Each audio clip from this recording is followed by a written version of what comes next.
غریب لوگ ہیں ان کی غربت دور کرنے کے لیے اسلام نے زکوٰۃ کا نظام قائم کیا ہے۔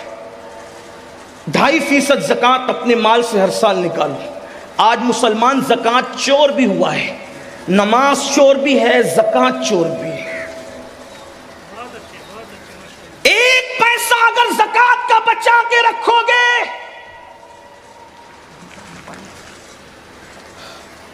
ایک پیسہ اگر زکوٰۃ کا بچا کر رکھو گے تو وہ پیسہ آپ کے دوسرے اچھے پیسے کو بھی تباہ کرے گا۔ اور اگر زکوٰۃ دے دی، اللہ کے رسول علیہ السلام فرماتے ہیں جو اپنے مال کی پوری پوری زکوٰۃ ادا کرے، اللہ اس کے مال کو اپنے قلعے میں محفوظ کر لیتا ہے۔ مجھے بتاؤ، جس کا مال اللہ کے قلعے میں محفوظ ہو جائے، پھر اس کے مال کو کون کیا کر سکتا ہے؟ لوگ کہتے ہیں میرا مال بیوپاری لے کر کے بھاگ گیا، ڈوب گیا، یہ ہوا وہ ہوا۔ زکوٰۃ نہیں دیتے، غریبوں کا حق نہیں دیتے، اس لیے کوئی لے کر کے بھاگتا ہے۔ واللہ اگر ایک ایک پائی کی زکوٰۃ نکال دو تو اللہ کے سچے نبی نے فرمایا کہ جس نے زکوٰۃ نکال دی اس کا مال اللہ کے قلعے میں محفوظ ہو گیا۔ ایک بات۔ دوسری بات، جب زکوٰۃ نکالو تو زکوٰۃ کو کوئی سسٹم سے تقسیم کرو۔ کچھ لوگوں کو تو ہم نے 200 روپے تقسیم کرتے دیکھا۔ ٹھیک ہے، اس میں کوئی شرع کا حکم نہیں کہ تملیغ شرط ہے فقیر کے لیے، لیکن آپ سے پوچھتا ہوں کم سے کم ایسا ہو جائے، علماء کرام بیٹھے ہوئے، صرف اپنی اصلاح کی خاطر مشورہ دے رہا ہوں، آپ کی مشورہ ہے میرا کہ اپنی زکوٰۃ کو 3 حصوں میں تقسیم کریں اگر ہو سکے تو۔ نمبر 1، ایک حصہ اپنے رشتہ داروں میں تقسیم کریں۔ نمبر 2، ایک حصہ عام مسلمانوں میں تقسیم کریں۔ اور نمبر 3، ایک حصہ مدارس دینیا میں تقسیم کریں۔ اس سے یہ ہوگا کہ آپ کے رشتہ داروں کی غربت بھی دور ہوگی، عام مومنوں کی غربت بھی دور ہوگی، اور جو مدارس اسلامیہ جو دراصل ہمارے مذہب کی جان ہے، اللہ کے رسول علیہ السلام نے فرمایا العلم حیات الاسلام و عماد الدین، کہ علم اسلام کی زندگی ہے اور دین کا ستون ہے۔ جب تک کہ یہ مذہبی ادارے قائم ہیں انشاءاللہ ہمارا دین زندہ رہے گا۔ اس لیے ان کو بھی مضبوط کرنا ضروری ہے، لیکن اس کے لیے تھوڑی گزارش اتنی ہے کہ جہاں دے رہے ہیں وہاں آنکھ کھول کر کے دیکھو کہ کام ہو رہا ہے کہ نہیں ہو رہا ہے۔ اگر واقعی صحیح کام ہو رہا ہے، زمین پر ہے ادارہ تو ٹھیک ہے، اگر آسمانوں پر یا تصورات یا تخیلات میں ہے تو پھر آپ اس کے ذمہ دار ہیں۔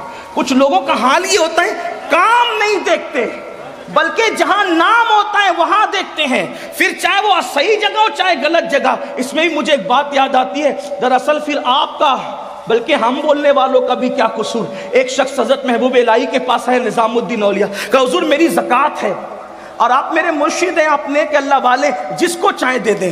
لیکن وہ بھی اللہ والے تھے، وہاں لے کر کے جھولی میں ڈالنا تو تھا نہیں، انہوں نے ہاتھ میں نہیں لیا۔ فرمایا بیٹا خانقاہ کے سامنے جا، پہلا جو بندہ نظر آئے گا اس کو دے دینا۔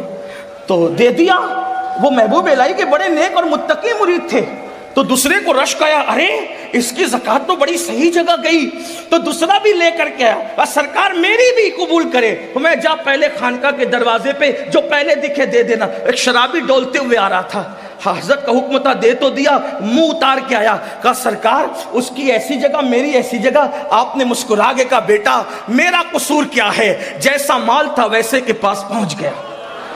بس اپنی زکاتوں کا بھی یہی حال ہے، جیسے کماؤ گے ویسے جولی میں جائیں گے، اگر حلال کماؤ گے تو اچھے ہاتھوں میں پہنچے گی۔ یہ تو زکوٰۃ کا معاملہ ہو گیا۔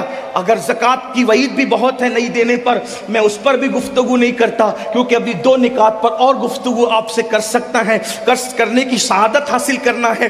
میں جلدی سے چل رہا ہوں، حالانکہ اتنی جلدی سے چلنا میری اپنی ہی چاہے وہ یعنی کہ میرا اتنا علمی معیار بلند نہیں ہے کہ میں اتنی جلدی سے اپنی بات رکھوں، بلکہ میرا معاملہ آج اس وقت ایسا ہے جیسے کسان کا حال ہوتا ہے کہ وہ سورج دیکھ کر کے ہاتھ تیز کرتا ہے، ویسے میں بھی گھڑی پر توجہ کر کے اپنی بات تھوڑی سی تیز کرنا چاہتا ہوں تاکہ اللہ کرے میرے دل کی بات کسی کے دل تک پہنچ جائے اور میرے لیے نجات کا سامان ہو جائے۔ حالانکہ یہاں تو ایک سے خطبہ مقررین شمس ملت علامہ شمس الدین جیسے اور حضرت علامہ اللہ بخش صاحب جیسے اور حضرت علامہ معین اعظمی صاحب جیسے ہمارے بڑے بھائی جناب بلبل باغ مدینہ قاری رضوان صاحب، علامہ عبدالرب صاحب اور بھی ہمارے مولانا انصار صاحب، بڑے بڑے یہ شموس و اقمار ہے علوم و معارف کے، یہ یہاں جلوگر ہیں۔ ان کی موجودگی میں میرا بولنا ایسا ہی سورج کو چراغ نہیں، سورج کے سامنے اگربتی جلانے کے برابر ہے،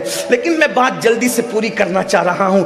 تو غربت کے لیے ایک تو زکوٰۃ ہو گئی، دوسری چیز آج مسلمانوں کی فکر یہ بن گئی کہ زکوٰۃ ہی میں سب نپٹانا چاہتے ہیں 2.5% میں، اس کے لیے بھی زکوٰۃ لے لو، اس کے لیے بھی زکوٰۃ لے لو، اس کے لیے بھی للہ رقم بھی تو نکالو، صدقہ صدقہ نفلی صدقہ بھی تو نکالو۔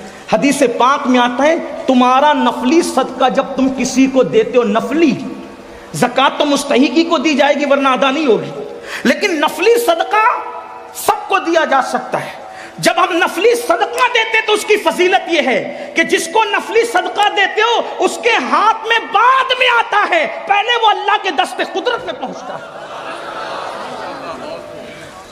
نفلی صدقہ جو دیتا ہے اللہ اسے اچھی موت عطا کرتا ہے، بری موت سے اللہ بچاتا ہے۔ اس لیے صدقہ تو فرمایا اپنے بیماروں کا علاج صدقے سے کرو، اور نفلی صدقے میں امیر بلکہ مستحق غیر مستحق مت دیکھو۔ ایک مرتبہ ہمارے مرشد سرکار قطب الاقطاب غوث الاغواث شیخ الشیوخ غیاث القونین قطب العارفین سیدنا شیخ عبد القادر جیلانی غوث اعظم کی بارگاہ میں کوئی آ کے کہتا ہے مرشد لوگ میرے پاس صدقہ مانگنے آتے ہیں، اس میں مستحق بھی ہے غیر مستحق بھی ہے، میں کس کو دوں؟ فرمایا بیٹا ہم صوفی لوگ ہیں تمہیں یہی مشورہ دیتے ہیں کہ جو مستحق ہے اس کو بھی دے دیا کر، جو غیر مستحق ہے اس کو بھی دے دیا کر۔ اس کا فائدہ یہ ہوگا کہ تو جس چیز کا مستحق اللہ تجھے وہ بھی عطا کر دے گا، اور جو تو جس چیز کا مستحق نہیں ہے اللہ تجھے وہ بھی عطا کر دے گا۔ جب تو غیر مستحق کو دے گا تو اللہ تجھے بھی عطا فرمائے گا۔ اس لیے صدقے کو عام کریں، پھر اس کے بعد اور بھی غربت دور کرنے کا ذریعہ ہے۔ میں تو یہ کہتا ہوں ہندوستان میں اگر 30 کروڑ مسلمان ہیں، 20 کروڑ غریب سمجھ لیں، اگر 10 کروڑ مالدار پکڑ لیے جائیں تو بھی ہماری زکاتیں خربوں میں نکلے گی، خربوں میں۔ لیکن بس صحیح تقسیم کی ضرورت ہے۔ خدا کرے اللہ ہماری قوم کو شعور دے۔